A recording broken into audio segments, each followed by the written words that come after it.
Nurse Maya Reyes had one hand on the shelter dog's rope collar when the manager laughed and said, "That animal is worthless. She doesn't even know how to be afraid properly." The scarred black shepherd stood shaking in the lobby, ribs showing, one ear torn, eyes fixed not on the laughing volunteers, but on the faded military patch stitched inside Maya's old medic jacket. See. Then the dog did something no stray should know how to do. She lowered herself flat, touched her nose to Maya's boot, and gave a silent combat alert. Under her collar, Maya found a cracked dog tag, a strip of blood-dark fabric, and 3 letters written in permanent marker, RN. At midnight, soldiers arrived at Maya's door with a wounded sergeant in the back of their vehicle, and the dog began to howl. Before this story unfolds, tell us where you are watching from tonight. Leave your country name in the comments, especially if you believe brave dogs and hidden heroes deserve to be remembered. And if stories of courage, loyalty, sacrifice, and emotional justice move you, subscribe to 9 Rescue Nurse. The dog was scheduled to die at 7:00 p.m. That was the first thing Maya Reyes heard when she walked through the back door of Mercer County Animal Shelter. After a 12-hour shift at the Veterans Hospital, she was still wearing navy scrubs under her winter coat, her hair pulled into a tired knot, the faint smell of antiseptic clinging to her hands. No matter how many times she washed them, she had not gone there to adopt. She had gone there because Mr. Dutton, the shelter manager, had called the hospital desk and asked if the nurse who handled the difficult ones could come take a look at a dog they were about to put down.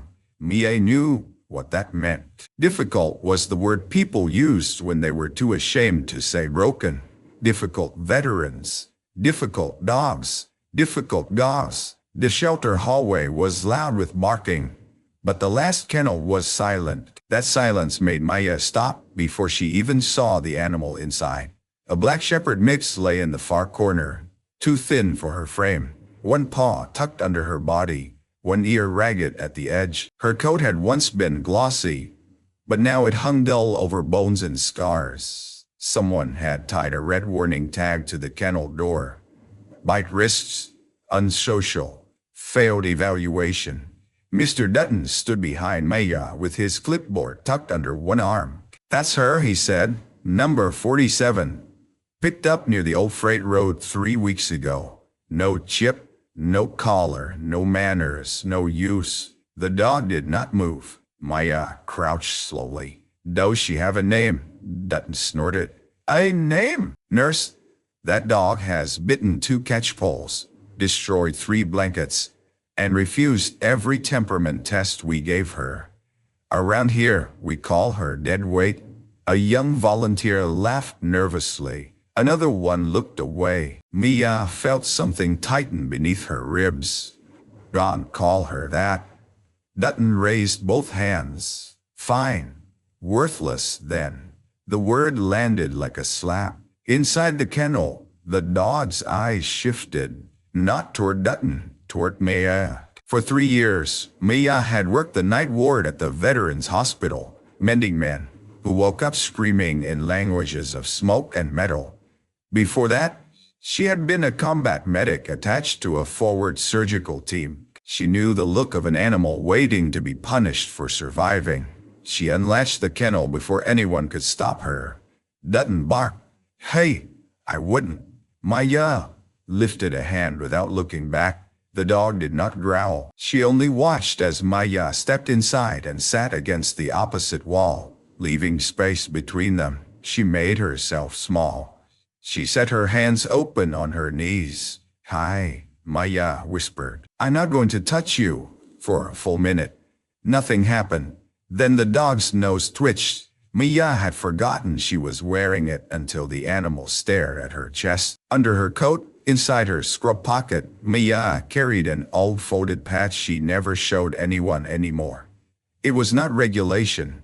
It was not even clean. A faded blue lantern embroidered on torn fabric, the symbol of the field medical unit she had served with before the night that ended her military life. The dog rose. "Every person Outside, the kennel froze. The shepherd moved with a limp so slight only another wounded creature would notice it. She took one step, then another, her paws soundless on concrete. Her eyes stayed on Mia's pocket. Mia's breath caught.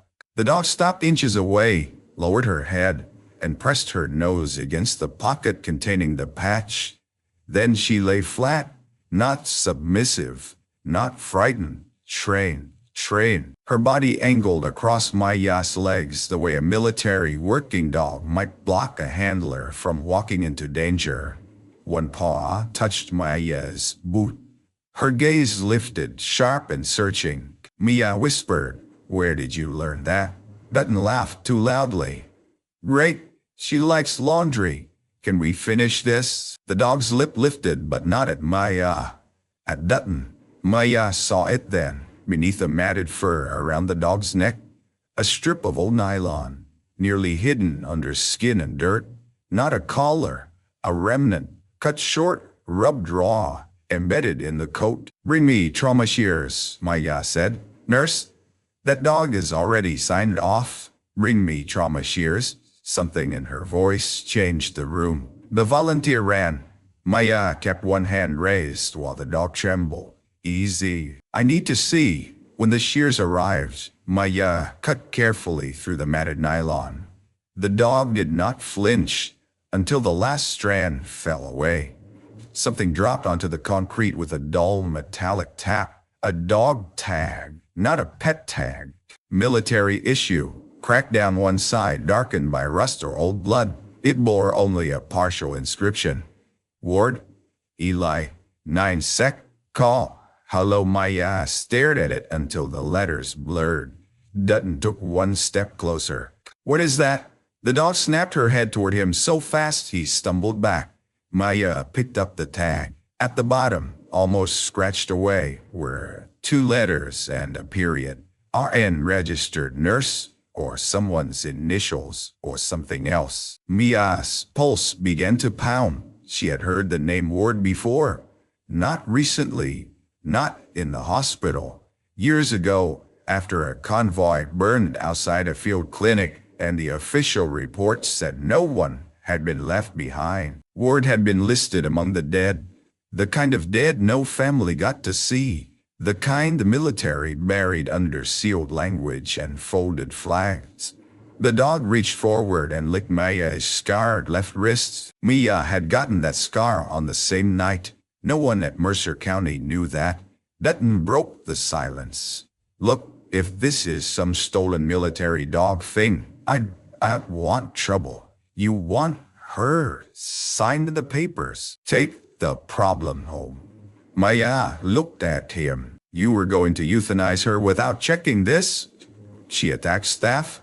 She was guarding evidence. "She's an animal." Maya stood, the dog rising beside her as if connected by invisible thread. "No," Maya said softly. "She's a witness." Dutton shoved adoption forms across the counter with an irritated hand. "Fine. Congratulations. You saved a worthless dog." The shepherd turned, slow and deliberate, and stared at him until his pen shook. On the line marked name of animal, she did not write number 47. She wrote Hallow. By the time Maya brought Hallow home, the sky had gone black. Her little house sat at the edge of a quiet road, porch light flickering above a cracked step. Hallow refused food at first, then drank water like she had forgotten bowls existed. Maya cleaned the raw skin under the collar. The dog endured it with trembling dignity, eyes fixed on the front window. Hallow stood. At 11:58 she began to whine. At midnight exactly, 3 military vehicles rolled to a stop outside Maya's house, with their headlights off. Hallow did not bark. She picked up the cracked dog tag in her mouth and walked to the door. Then someone knocked 3 times, slow and heavy, like the past demanding to be let in. Maya did not open the door right away. Years in combat medicine had taught her that midnight knocks were never empty. They carried names. They carried bodies. They carried the kind of news that divided a life into before and after. Hallow stood in the hallway with the cracked dog, dog tag clenched gently between her teeth. Her thin body shook, but her paws were planted, not hiding, not cowering, waiting. Maya moved to the window and lifted the curtain with 2 fingers. 3 vehicles sat at the curb. Not police, not animal control. Dark government plates. The first was an SUV, the second a military transport, and the third an unmarked medical van with 1 dim red light glowing inside. On her porch stood a woman in an army dress coat, silver hair pinned beneath her cap, posture rigid enough to break stone. Behind her were 2 soldiers, both younger, both scanning the street with practiced eyes. Mia recognized the look before she recognized their rank. These were not men and women doing paperwork. They were guarding something or someone. The woman knocked again. Maya Reyes, she called through the door. My name is Colonel Lena Cross. I need to speak with you about the dog you adopted tonight. Maya's fingers tightened around the curtain. Halo gave a low sound, not a growl, not a whimper, a warning caught between memory and obedience. Mia opened the door but left the chain on. Colonel Cross removed her cap. That frightened Maya more than a drawn weapon would have. Officers did not remove their caps on a stranger's porch at midnight unless death stood nearby. Raise, Cross said. Were you stationed with Forward Surgical Team Blue Lantern in Helmand Province? Maya's throat went dry. I was. Did you adopt a black shepherd from Mercer County Animal Shelter tonight? Maya looked down. Hilo stepped forward into the porch light. The 2 soldiers behind Cross went completely still. One of them whispered, Holy God. Hilo's ears lifted. Colonel Cross' face changed. Not much, just enough for Mia to see years of discipline crack under sudden grief. What did you call her? Cross asked. Halo. At the sound of the name, the dog lowered her head. Cross swallowed. That was her call sign. Mia opened the chain. The colonel did not step inside until Mia nodded. She came in slowly, as if entering a chapel. The 2 soldiers remained outside. Halo walked toward Cross, sniffed her boot, then turned away. Not rejected, assessed. Mia noticed the dog's attention had shifted to the medical van. Who's in there? Maya asked. Cross looked past her toward the street. A man who has not slept through a night in 3 years, she said, and who began speaking for the first time this evening, when one of my analysts found a shelter intake photo of that dog online. Maya felt the room tilt. What man? Cross' voice lowered. Sergeant Elias Ward. Maya looked at the tag still hanging from Halo's mouth. That's impossible. It was easier for everyone when we thought so. Outside, the rear doors of the medical van opened. 2 soldiers helped a man down. He was tall but folded inward. His left side braced, his face pale beneath a knit cap. A scar ran from his jaw into the collar of his coat. His right hand clutched a laminated card so tightly his knuckles had gone white. Halo saw him. The sound she made did not belong in a human house. It was a broken rising cry from a place deeper than training. She dropped the dog tag, bolted past Maya, and reached the porch before the soldiers could react. The wounded man sank to one knee, as if his body had been waiting years to collapse.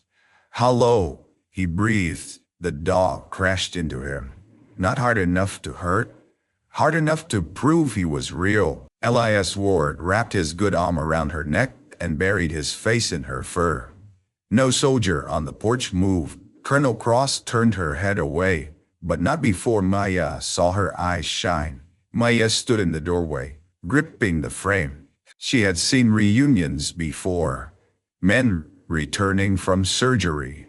Fathers waking to daughters. Brothers recognizing each other through burns and bandages. But this was an animal and a soldier crawling out of a grave together. Elias's lips moved against Halo's coat. Maya could barely hear him. Did you find her? He whispered. Did you find the nurse? Hello pulled back. She turned and looked straight at Mia. The porch went silent. Elias followed the dog's gaze. When he saw Maya, the blood drained from his face. No, he said. It was not disbelief. It was recognition. Mia stepped backward. Colonel Cross saw it. Sergeant, ailing Maya struggled to stand. Blue lantern. Maya's mouth opened, but no sound came. He pointed with shaking fingers at her wrists. The medic, he said. The one they blamed. The words struck Mia harder than accusation ever had. She heard it again. The official review. The closed door. The commander who would not meet her eyes. Failure to follow extraction protocol. Unreliable testimony due to head injury. Removal from active duty, pending review. Quiet discharge. No ceremony. No apology. Maya has spent 3 years telling herself the report was probably right. Trauma ruined memory. Guilt invented details. Maybe she had missed someone. Maybe she had panicked. Maybe the screams she heard after the evac were only echoes. But Elias Ward was standing on her porch, alive, and he remembered. Colonel Cross stepped closer. Ma'am, right, I know this is sudden, but we believe Halo was carrying evidence from Operation Nightglass. We also believe someone at the military hospital altered the casualty records and had this dog removed from the 9 recovery program. Maya turned toward Hello. The dog had retreated inside and now stood beside Maya's old medic bag near the hallway closet. Maya had not touched that bag in months. She kept it zipped, dusty, buried under winter blankets. Halo nosed it once. Maya said, "No." Hello pawed at the zipper. Inside the bag were things Maya had never thrown away. A cracked stethoscope, a field tourniquet, a photograph folded so many times the faces had faded, and the blue lantern patch. Halo dug past all of it and pulled out a strip of cloth Maya did not recognize. It had not been in the bag before. Mia bent and took it. Black fabric, torn, stained, folded into a tight square and tucked behind the inner seam. On it, written in silver marker, was a call sign. Nightglass Witness 3. Find RN. Colonel Cross went pale. Elias whispered. She kept it. Maya looked from the cloth to the dog. What is Witness 3? No one answered. Then Halo walked to the hallway mirror, stared at her own reflection, and began scratching at the floorboards beneath it. Maya had lived in that house for 2 years. She had never noticed the loose board. The floorboard came up with a sound like a bone breaking. Maya did not remember hiding anything beneath it. That was the first thought that terrified her. She knew every creak in the little house, every corner she cleaned when sleep would not come, every place she avoided because silence gathered too thickly there. But under the board, wrapped in oilcloth and dust, lay a small metal cylinder no longer than her finger. Colonel Cross crouched without touching it. Do not open that yet. Maya stared at the cylinder. In my house, Cross looked at Halo. The dog had backed away, ears flat, breathing fast. Elias sat heavily on the bottom stair, one hand gripping Halo's shoulder. She must have brought it here. How? Maya asked. No one had an answer. 3 years ago, Maya had returned from the military hospital with 1 duffel bag, 2 scars, and a discharge packet that used careful language to erase her. She had not known a missing war dog followed her file across the country. She had not known a wounded sergeant had survived. She had not known anything but the official sentence. Extraction complete. No viable casualties left behind. Colonel Cross rose. Reyes, I need you to come with us to Fort Delaney Medical Center. Maya laughed once sharply. No, Cross did not blink. I am not military anymore. Maya said. I am not going back into one of your sealed rooms so someone can tell me my memory is wrong again. Elias looked up. It wasn't. Those two words were so quiet they almost vanished. Maya turned to him. Elias's face twisted with the effort of speech, as if every sentence had to pass through barbed wire. You stayed. You came back twice. The report said you abandoned Triad. Get right. The room seemed to shrink around Maya. Hello pressed against her leg. Maya wanted to believe him. That was the cruelest part. Not the accusation, not the mystery, not even the soldiers at her door. Hope was crueler than all of it. For 3 years, guilt had been a stone she carried because it was familiar. If someone removed it, what would be left underneath? Cross extended one gloved hand toward the metal cylinder. This might explain why Maya did not move. Who signed the report? She asked. Cross eyes hardened. Dr. Simon Vale. Maya knew the name.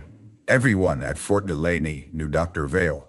Surgeon, administrator, decorated civilian consultant. The man whose framed photographs with generals lined the hospital conference hall. The man who chaired trauma ethics boards and spoke at memorial events about sacrifice. The same man who had told Maya after her hearing, some people are built for war. Nurse Reyes, some only find that out when others die. Maya's stomach turned. Halo growled. Not loud, not loud, precise. She was looking at the cylinder. Colonel Cross sealed it in an evidence pouch. We leave now. Maya grabbed her coat. The ride to Fort Delaney took 40 minutes. No one spoke for the first 10. Hello lay with her head across Elias's boots, but her eyes never closed. Whenever the vehicle passed under streetlights, Maya saw the scars along the dog's ribs, burns, old punctures, a line near her hind leg, where fur had grown back wrong. Not shelter scars. War scars. Elias noticed Maya looking. He touched the dog's shoulder. She went into the fire after me, he said. Maya waited. He swallowed. Voice rough. I don't remember all of it. Flashes, dust, your hands. A man shouting that the extraction was closing. Halo wouldn't leave the surgical tent. Maya's fingers dug into her knees. The surgical tent. The place she had been told she never returned to. Elias closed his eyes. Someone hit me with morphine. Too much. Not you. I heard Vale's voice. He said, no witnesses who can contradict the sequence. Then Halo bit him. Colonel Cross glanced back from the front passenger seat. Sergeant, save your strength. No, Elias said. She needs to know. Maya could not breathe.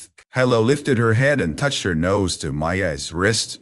Fort Delaney Medical Center rose out of the dark like a ship made of glass and concrete. At night, the hospital looked peaceful from the outside. Windows glowing warm over manicured lawns. But Maya knew its underbelly.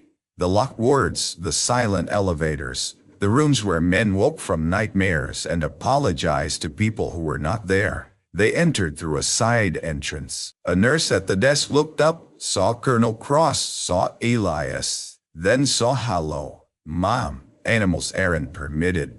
Halo froze. Her head snapped toward the far corridor. Mia felt the leash tighten. At the end of the hall, a man in a charcoal suit stood outside the administrative elevator, holding a tablet. Silver hair, expensive watch, calm face. Dr. Simon Vale. He looked almost exactly as Mia remembered, except older around the eyes. Those eyes moved from Cross to Elias to Maya, then to Halo. For half a second, the mask broke. Fear. Halo lunged. Maya barely held the leash. Dr. Vale stepped back so fast his tablet hit the floor. Colonel Cross said, Dr. Vale. He recovered quickly. Colonel, this is irregular. That depends on what you have been hiding. Vale's gaze slid to Maya. Nurse Reyes. I wondered where you had gone. Maya felt heat rise in her chest. Halo was trembling with controlled fury. She did not bark. She pointed, nose forward, body locked, tail rigid, a trained indication. At Vale's left hand, Maya looked. There, beneath the cuff of his perfect shirt, was a curved scar across the wrist, a bite scar. Vale noticed her seeing it and pulled his sleeve down. Elias whispered, "She remembers." Vale smiled, but the smile never touched his eyes. A traumatized animal's reaction is hardly evidence. Halo suddenly dropped low, crawled beneath a row of waiting chairs, and dragged something out with her teeth. A hospital visitor badge. Fresh, broken clip. On the back, someone had written in tiny block letters, "Transfer word before review." Colonel Cross took the badge. "Who ordered Sergeant Ward moved tonight?" she asked. No one spoke. The overhead lights hummed. Vale's face hardened. "Colonel, you are interfering with patient care." Maya looked at Elias, then at Halo, then at the man who had buried her life under paper. For the first time in 3 years, she heard her own voice without shame. "No," she said. "He's interfering with a witness." And Halo began pulling toward the restricted records wing. The restricted records wing of Fort Delaney smelled of cold air, paper, and things people hoped would never be read. Mia had been there once before, 3 weeks after the evacuation from Night Glass. She remembered the carpet, the sealed blinds, the long conference table where men in press uniforms avoided saying the word mistake. "Doctor." Vale had sat at the head of that table with a folder in front of him and sympathy arranged carefully across his face. "Tonight," Halo led them back. Colonel Cross walked behind the dog, one hand near her sidearm, though no one had drawn a weapon. Elias moved slowly with a cane now, refusing the wheelchair. Maya stayed close enough to catch him if he fell, though he never asked for help. Dr. Vale followed because Cross ordered him to. That, more than anything, seemed to insult him. "You are creating a spectacle," he said. Cross did not turn around. "A spectacle is what happens when truth has to kick the door open." Halo stopped outside Records Room B. The door was locked with a keypad. Vale folded his arms. "Classified medical archives require authorization." Cross removed a card from her coat. "Then authorize it." "I cannot without written request." The colonel finally looked at him. "You are mistaking courtesy for negotiation." The door opened 3 minutes later. Records Room B was narrow and windowless, lined with archive cabinets and digital storage terminals. Halo entered first. Her nose worked the air, not random sniffing, methodical. She moved past shelves, past sealed boxes, past a cart stacked with old patient files, then stopped before a gray cabinet labeled 9 Recovery Inactive. Maya's heart thudded. Cross opened the drawer. Inside were folders, some thin, some thick, each labeled with a call sign. Argo, Saint, Rex, Mika, and one folder with a red removal stamp across it. Halo, deceased non-recoverable. The first page showed a photograph of the dog before the scars, coat shining, eyes bright, standing beside a soldier whose face had been blacked out. Under operational notes, Maya saw 2 words: scent detection. Not explosives, not narcotics. Human remains and living casualty recovery. She was trained to find survivors, Maya whispered. Ayla whispered. Elia. She found me. The next page was worse. After Operation Night Glass, Halo had been listed as missing in hostile territory, presumed dead. Then 6 months later, an addendum appeared. Recovered stateside, failed rehabilitation, transferred to civilian shelter under behavioral disposal protocol. Mia looked up. Behavioral disposal, Vale said. A standard term for unsafe animals. This transfer was signed by you. Vale did not deny it. The animal was dangerous. You never examined her. I relied on field reports. Maya flipped to the attached report. Her own name stopped her cold. Roya. Maya, medic.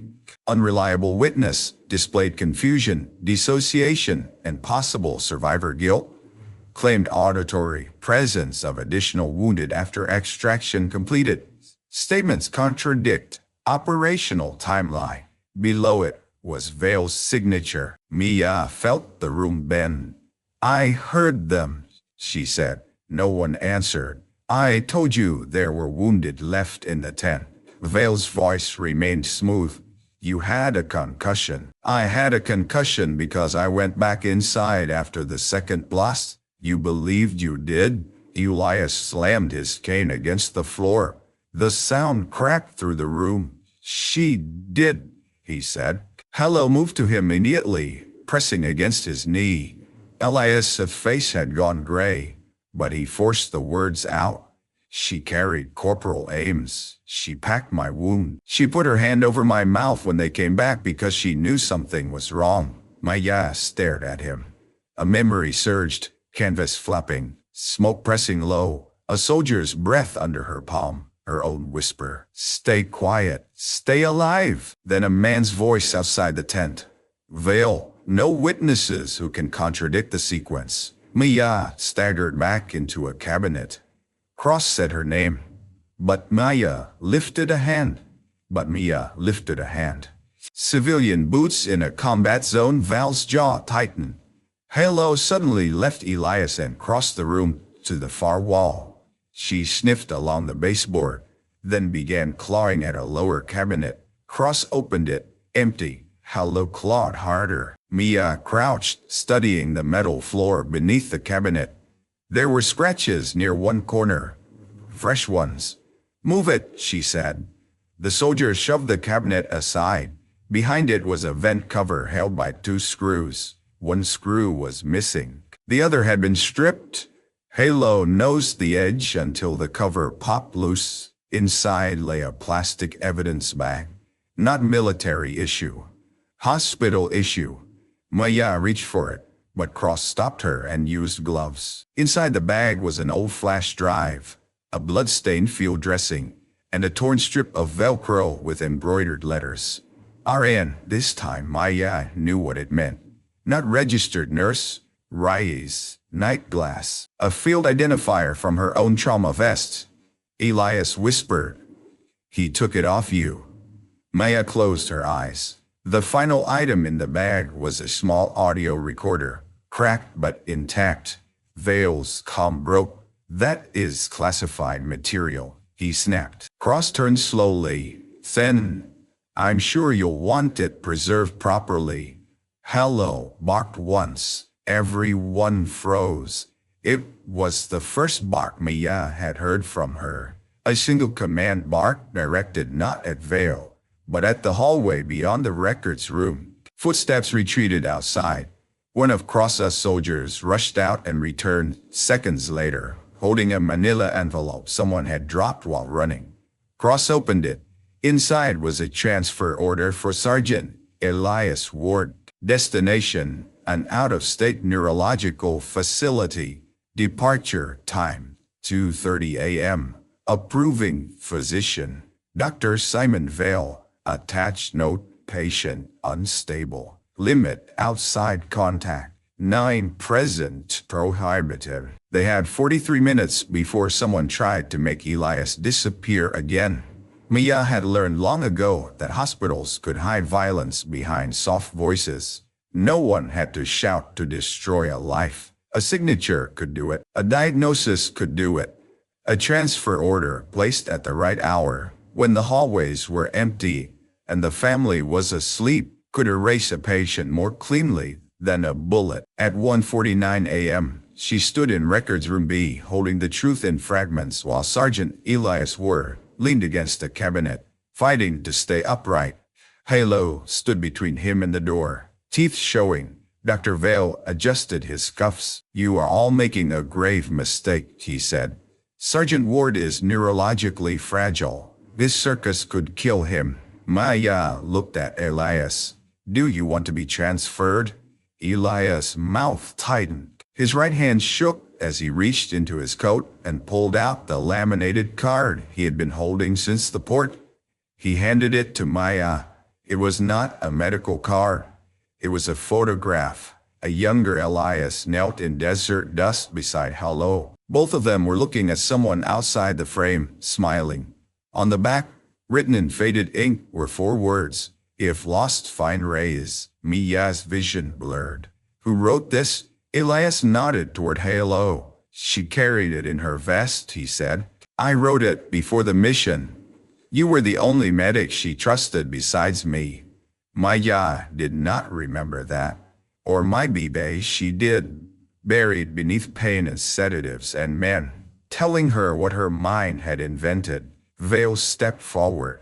"That proves nothing except emotional dependency between a damaged patient and a dog." Hello lunged so suddenly Vale hit the wall. Maya held the leash with both hands. Colonel Cross said, "Dr. Vale, you are relieved of patient authority pending investigation." He gave a thin smile. "You do not have that authority in this facility." "No," Cross said, "but the commanding general does. And he is awake now." For the first time, Vale seemed uncertain.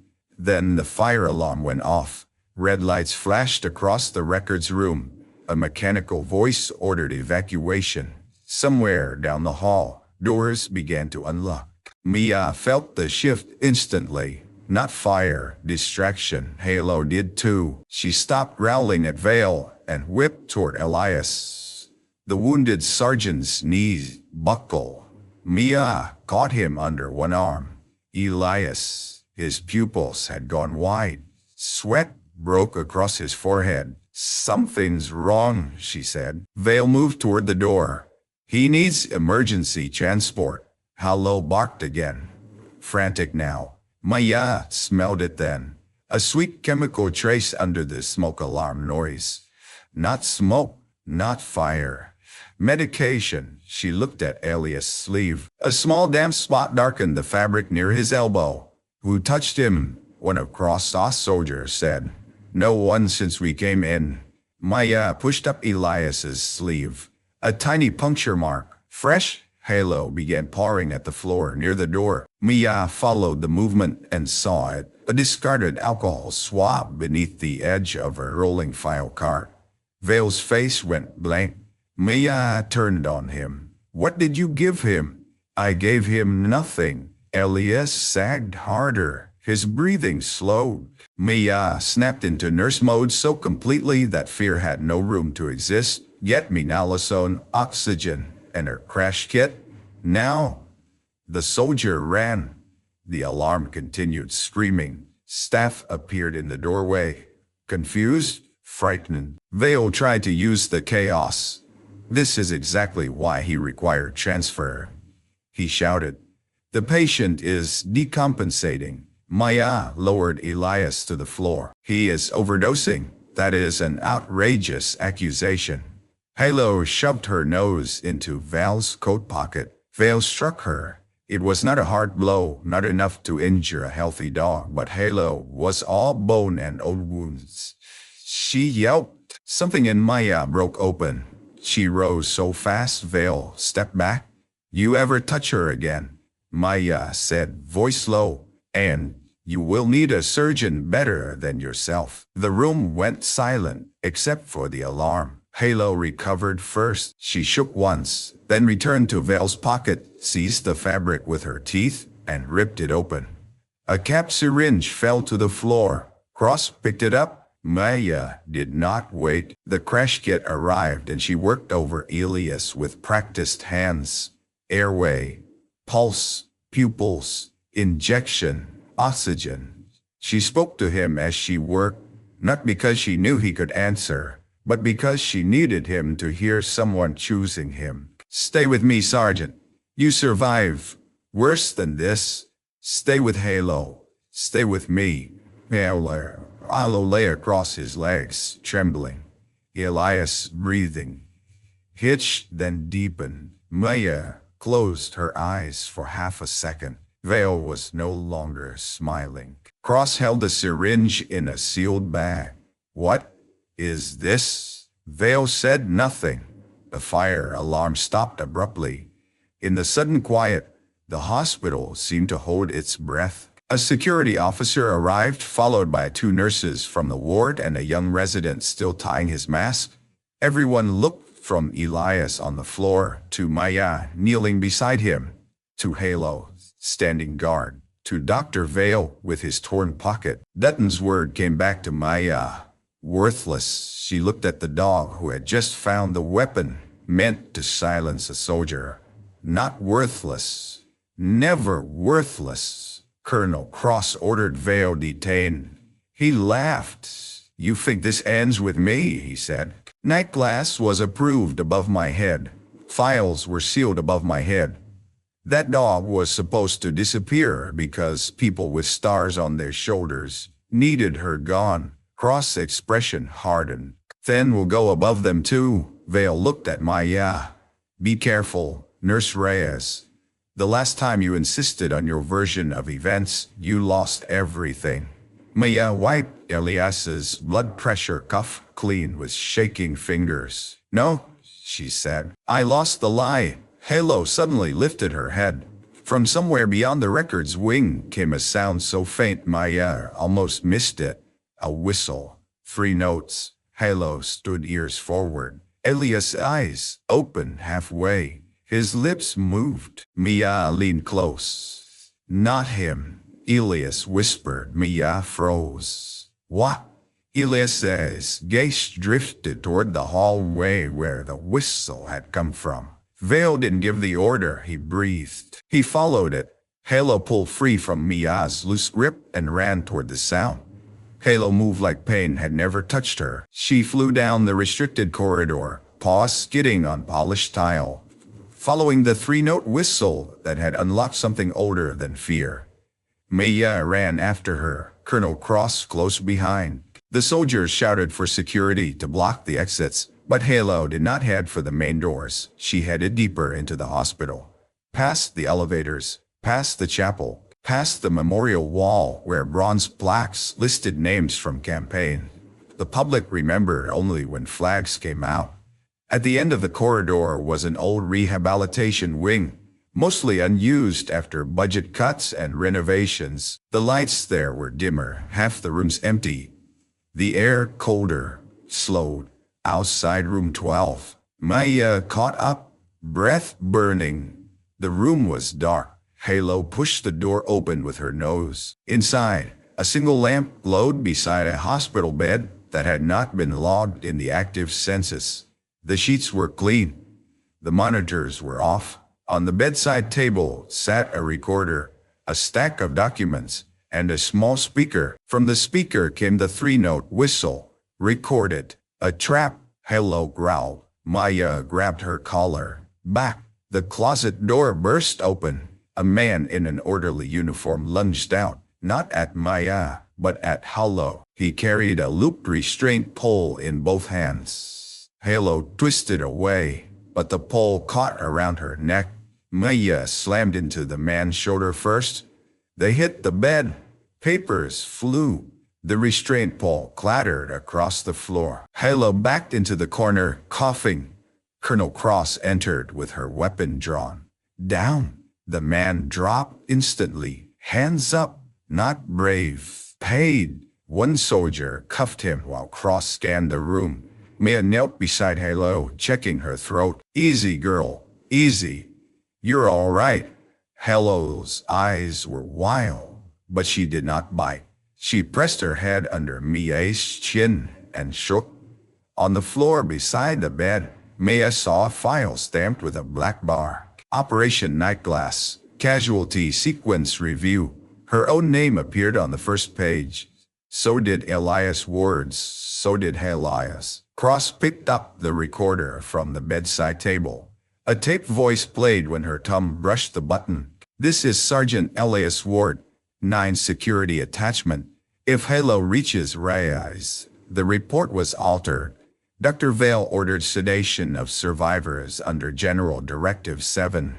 Nurse Reyes returned to the triage tent after extraction. They left with 2. One was hidden. I am the 3rd. The recording crackled.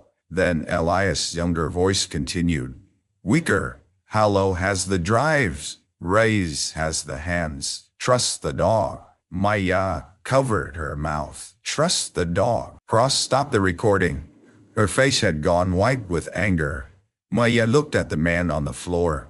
Who sent you? He stared at the tiles. Cross crouched in front of him. You attacked a protected military working dog and attempted to obstruct an active investigation. Think carefully. The man swallowed. I don't know his name. Maya did not believe him. I called from an internal line, the man said quickly. Told me the dog was contaminated evidence, said if she got back to ward, people would die. Hallow lifted her head at Ward's name. Maya looked toward the hallway. Elias.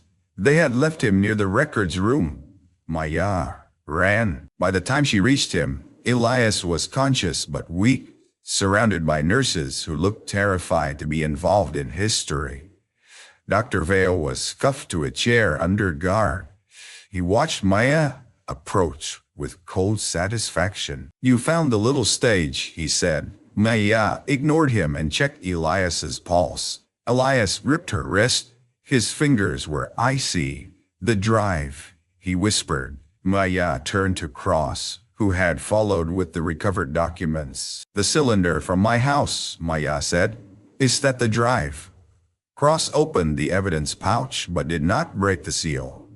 The small metal cylinder rested inside like a piece of shrapnel. Vale laughed softly. You still don't understand. It was never about one drive. Hallow approached Vale. This time, she did not growl. She sniffed his shoes, his cuff, his torn pocket. Then she turned away. Mia frowned. Hallow went to Elias, sniffed his coat, then Cross, then Maya. She circled once and began moving again, nose low. She's searching for scent, Elias said. Whose? Maya asked. Elias's jaw tightened. The man who gave the order. Hallow led them not back to records room B, but to the memorial wall. The wall had been built after night glass. Maya remembered refusing to attend the dedication. Her name had not been invited. Vale had spoken that day. There had been photographs, speeches, flags. Hallow stopped in front of a plaque. Mia read the engraved names. Among them was Daniel Rice, her younger brother. The air left her lungs. Mia had not allowed herself to look at his name in years. Daniel had been a combat photographer attached briefly to the same mission corridor.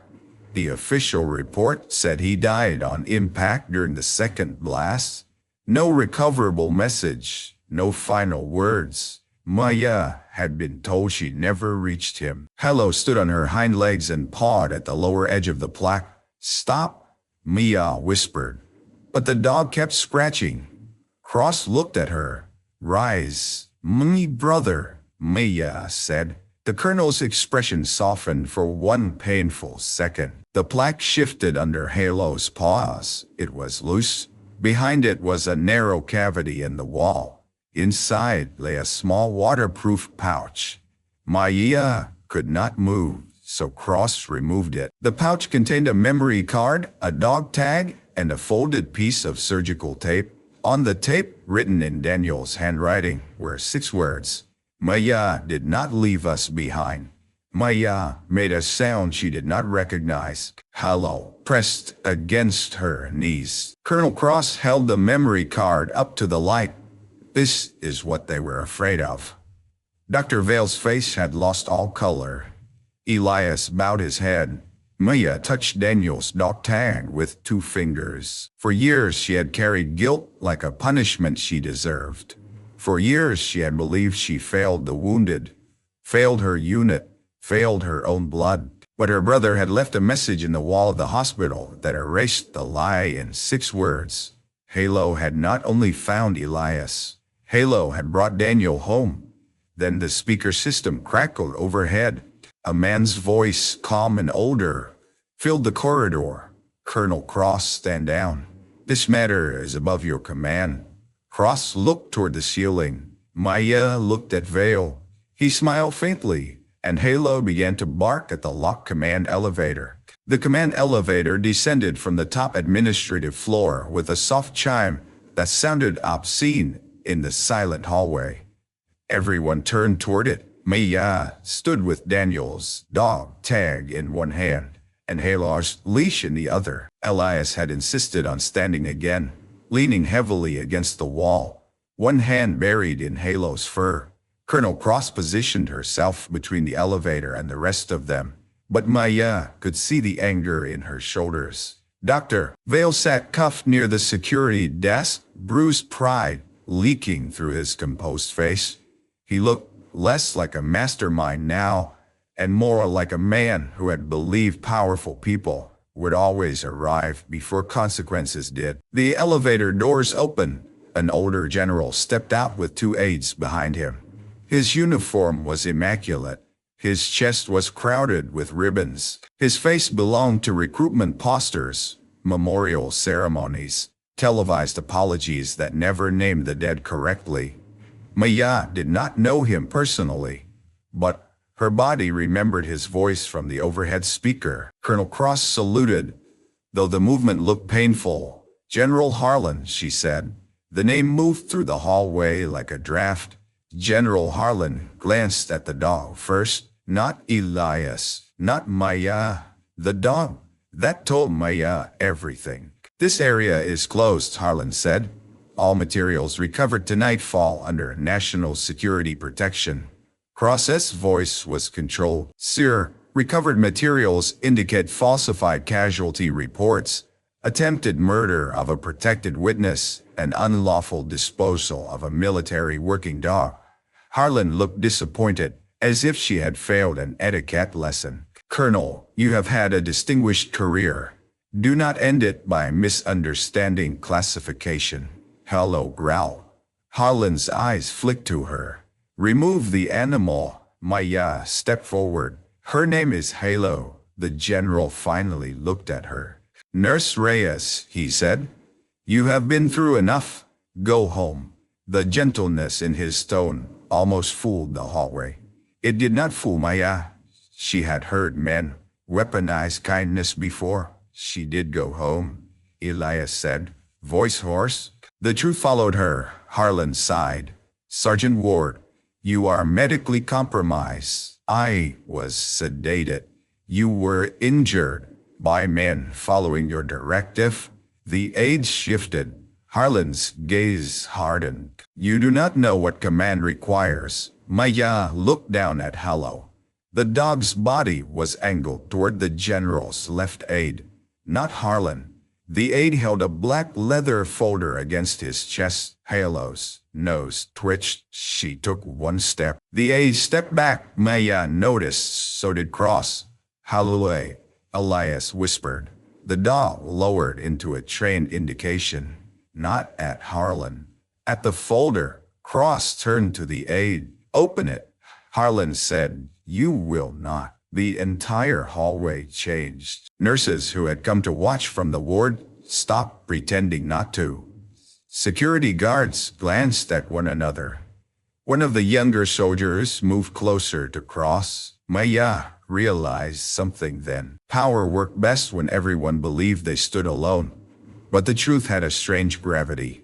Once it appeared, people began leaning toward it. Cross did not raise her voice. Opened the folder. The aide hesitated. Halo barked once, sharp as a command. The aide flinched and dropped it. Papers spilled across the tile. Photographs, transfer orders, a disposal request for Halo, signed under a false veterinary review, a memo marked Directive 7, witness containment, and on top, clipped to a page, a still image from Daniel Rice's camera. Maya saw herself in the photograph, smoke behind her, blood on her face, a wounded soldier over her shoulder, Halo at her side, Elias on the ground reaching toward her, alive, all of them alive. The timestamp was after the official extraction had supposedly ended. Maya sank to her knees before she knew she was falling. Halo pressed against her. No one spoke. Dr. Vale closed his eyes. General Harlan's face turned to stone. Cross picked up the photograph. Her hand shook once, then steadied. "Sir, you ordered survivors written out of the sequence." Harlan's voice dropped. "I order protection of an operation whose exposure would have cost more lives." Maya looked up. "My brother's life was not paperwork." "No," Harlan said. "It was worn." "No," she answered. "It was a choice." Elias pushed himself off the wall. "You left us." Harlan looked at him without pity. "I made a triage decision at command level." Maya stood slowly. "No triage," she said. "Triage is choosing who gets treated first when resources are limited. It is not sedating survivors because they saw your mistake. It is not destroying a dog because she carried evidence. It is not calling a medic unstable because she refused to let the dying become convenient." The hallway was utterly silent. Halo moved forward until she stood in front of Harlan. She did not attack. She did not even bare her teeth. She simply sat and raised one scarred paw. The same signal she had given Maya in the shelter. A combat alert, a warning. Danger here. It was so simple that it broke something no accusation could. A nurse from the ward began to cry. One of the soldiers behind Cross removed his cap. Then another. Then the security guard. The gesture spread down the corridor.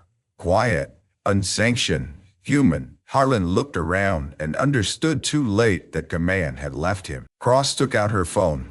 "I am contacting the Inspector General, the Judge Advocate General's office, and federal investigators. All recovered materials will be duplicated and logged in front of witnesses," Harlan said. "You will be court-martialed." Cross met his eyes. "Then and bring the dog." Maya almost laughed, but it came out as a sob. Vale suddenly spoke from the chair. "I signed what I was told to sign," he said. "I moved the dog because she kept returning to the memorial wall. She would not stop scratching at Reyes' plaque." Maya turned on him. "My brother's plaque?" Vale looked at the floor. "Harlan wanted the card found and destroyed. I couldn't locate it. The dog could, so I had her transferred out. I thought a shelter would do what the army could not do cleanly." Maya's voice was barely audible. "Kill her?" He said nothing. Halo turned away from him, as if he no longer deserved her attention. Elias reached into his pocket and removed the old photograph. The one that said, "If lost, find Reyes." He held it out to Maya. "I tried," he said. Maya took it. "You survived." "Because she wouldn't stop looking." Maya looked at Halo's scarred face. The dog everyone called worthless had carried a mission through hunger, fear, confinement, and abandonment. She had found the nurse. She had found the soldier. She had found Daniel's words inside a wall. She had pointed at liars until humans finally learned how to see. Cross us, soldiers moved to secure Harlan and his aide. But as they did, an alarm sounded from Elias's medical monitor down the hall. One of the nurses shouted, "Sergeant Ward is crashing." Halo bolted first. Mia ran after her. Daniel's dog tag still clenched in her fist. The truth had surfaced. Now it had to keep Elias alive long enough to speak it. Elias Ward's heart did not stop, but it stumbled close enough to make the hallway forget justice for a moment. Mia reached him seconds after hello. The sergeant had collapsed near the ward entrance, his skin gray, breath shallow, fingers clawing at his chest. The nurses around him were trained, but fear slowed them. They had just witnessed generals fall. Doctors exposed a dead mission rise from sealed files. Their hands hesitated under the weight of history. Mia's did not move, she said. The word was not harsh. It was clear. She dropped to her knees, checked Elias's pulse, listened to his breathing, read the monitor as a language she had never forgotten. Not cardiac arrest, respiratory suppression, and shock. Get oxygen wide open. Start a line. I want fluids ready, but don't flood him. Check what Vale gave him against his chart. Now, no one questioned her. Hello lay pressed against Elias's side, whining in short bursts. Seed chime, his breath faltered. She nudged his hand with her nose. Mia leaned close to him. Elias, listen to me. You do not get to leave after dragging the truth all the way here. His eyelids flickered. Your dog found me, Maya said. Now you stay for her. Hello gave a low, broken sound. Elias inhaled. Not deeply, not safely, but enough. Colonel Cross arrived and stopped at the doorway, letting the medical staff work. General Harlan was gone now, escorted under guard. Dr. Vale, too. The hallway behind Cross was crowded with people who knew they were watching more than a patient emergency. They were watching a buried story fight for breath. After 20 minutes, Elias stabilized. After 40, he was moved to a monitored room under guard. After dawn, the hospital changed. Not officially. Official things took time. Investigations, statements, sealed evidence, hearings. But beneath that machinery, something immediate shifted. Nurses, who had once walked past Maya without recognizing her, stood aside when she entered. Soldiers who had never known her name nodded as if they had served beside her. A young resident brought Hello a bowl of water and whispered, "Good girl," like an apology from the whole building. Hello refused to drink until Elias opened his eyes. When he did, she climbed carefully onto the edge of the bed despite every rule ever written about animals in hospital rooms. No one stopped her. Elias turned his head. "Still here?" he whispered. Mia stood at the foot of the bed, exhausted beyond language. Hello licked his chin. Elias smiled. It was small, uneven, alive. Colonel Cross entered, carrying a clear evidence case. Inside were Daniel's memory card, the dog tag, the photograph, the audio recorder, and the cylinder from Mia's floor. "We have enough," Cross said. Mia looked at the case. "Enough for what?" "Enough to reopen Nightglass. Enough to clear your name. Enough to restore Sergeant Ward's record. Enough to recognize Hello as recovered military working dog personnel, not civilian property." Cross paused. "Enough to bring your brother's last evidence into the light." Mia turned toward the window. Morning had reached the glass. For years she had imagined that if the truth ever came, it would feel like victory. It did not. It felt like a wound being cleaned, necessary, agonizing, holy in a way. "What happens to Hello?" she asked. Cross' expression softened. "Technically, she belongs to the military." Hello lifted her head. Mia's chest tightened. Cross continued. "But technically, the military listed her dead, abandoned her to a shelter, and failed to recover her until a civilian nurse saved her life. I have already recommended immediate medical retirement and placement with a qualified handler." Maya tried to speak, couldn't. Cross allowed herself the faintest smile. "That would be you, if you accept."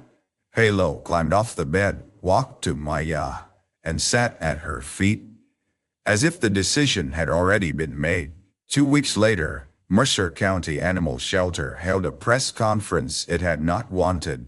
Dutton stood in front of the kennels wearing a tie too tight for his neck and a face too pale for cameras. He used words like misunderstanding and incomplete information. He did not use the word worthless. Mia stood beside Colonel Cross, Elias in a wheelchair with Hello's head resting proudly on his knee.